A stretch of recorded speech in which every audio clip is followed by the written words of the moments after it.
All right, hey, what's going on? This is Dan Keller. I am a Seattle area mortgage loan officer and mortgage planner, and I want to take 2 or 3 minutes here real quickly because quite honestly, I'm tired of hearing real estate professionals say that now is a good time to buy, but they cannot back up why now might be a good time to buy. Now, for the sake of this video, I want to let you know that it is end of July 2013. And what we've experienced over the past 30 days since June 17th has been unprecedented in the mortgage interest rate market. We've seen the highest increase or spike in interest rates since 1963, I believe, and it literally goes unexplained. So I'm going to try and bring some clarity to that, and I'm also going to explain home affordability and allow you to answer that question, is now a good time to buy real estate in Seattle? So come on in here. I want you to see this presentation, and we'll go from there, okay? Okay, so let's talk about home affordability. So I want to put all the myths to bed, to rest, that now is a good time to purchase because rates are going up. And we'll talk about rates in a minute. But the main reason, and what I want to focus on, is why now may be a good time to purchase real estate in Seattle.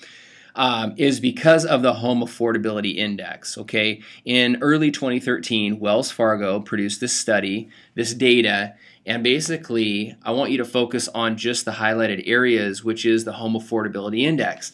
A healthy Home Affordability Index is probably 58 to 65%. So as you can see, let's go down to where we start seeing the 60%. Home affordability in the United States really bounced back and started to recover at the end of 2008. Okay, and that's congruent with numbers, and obviously I lived through those times, and that's congruent with what I experienced. So with a home affordability index being healthy in the mid-60s, let's go and look at real quickly what contributes to a home affordability index. It's simple: national median home values and interest rates. So let's fast forward to the recovery period, the end of '08. We saw home values come down to $206,000 from the $250,000 average, and we saw interest rates in the low mid sixes down from the mid to upper sixes, 7 range, okay?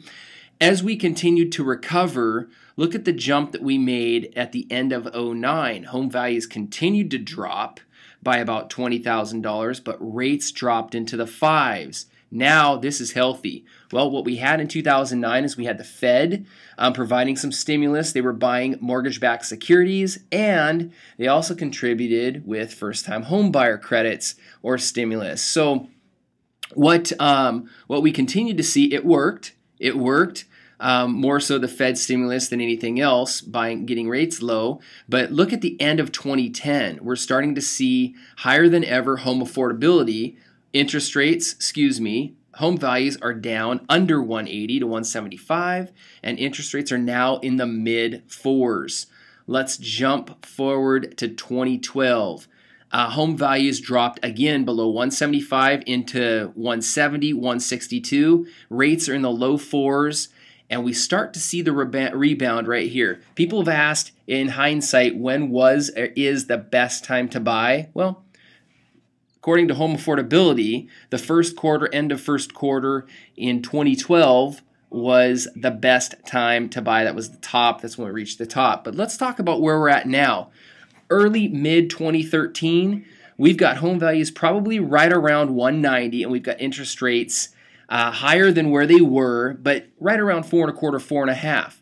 So even with that said, we still have a home affordability index of right around 70 to 72, which puts us back to where we were right in early 2010 in a very healthy market. So do I think interest rates are going up? No, and I'm going to talk about that in a minute. But if they did, interest rates could afford to go up to right around, I think, 4.5 to 5%, and we could still have a healthy home affordability index. So don't let myths that rates are going up affect your decision to buy now. Buy now when the time is, or buy when the time is right. Don't ever buy out of fear. But let's talk about something that's getting a ton of press right now, and that's mortgage interest rates. what we've seen in the last 30 days since the end of June is we've seen rates skyrocket and then plummet right after that. That was because of a couple of reports that came out, Ben Bernanke coming out and saying that they're going to pull out of buying mortgage-backed securities, and that caused this fallout. This upward trend right here is not rates going up. This is July 23rd today. This is actually an increase in the mortgage bond activity, which is good for interest rates. This is when rates skyrocketed when the bond market plummeted in late June, early July. And so what's happened as a result of rates increasing to almost 4.5–5% in early July? We've seen existing home sale reports from June and July drop. We've seen housing starts and building permits drop. And we've also seen a terrible gross domestic product report. Those are all economic indicators that today's market, today's economy is not ready for this right here. It's not ready for this right here, high interest rates. So what we've seen in the last 20, 30 days is rates start to improve. We're back down into the low fours. Home values are increasing up right around 190 for national average.